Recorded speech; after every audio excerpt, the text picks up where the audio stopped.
त्रिदलं त्रिगुणाकारं त्रिनेत्रं च त्रियायुधं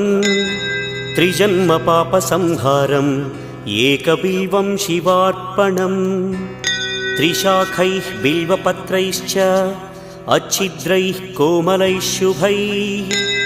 तव पूजां करिष्यामि एकबिल्वं शिवार्पणम् कोटिकन्या महादानं तिलपर्वतकोटयः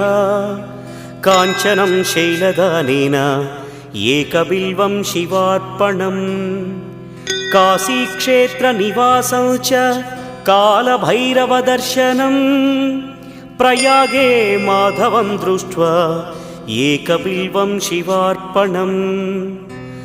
इन्दुवारे व्रतं स्थित्वा निराहारो महेश्वर नक्तं हौष्यामि देवेश एकबिल्वं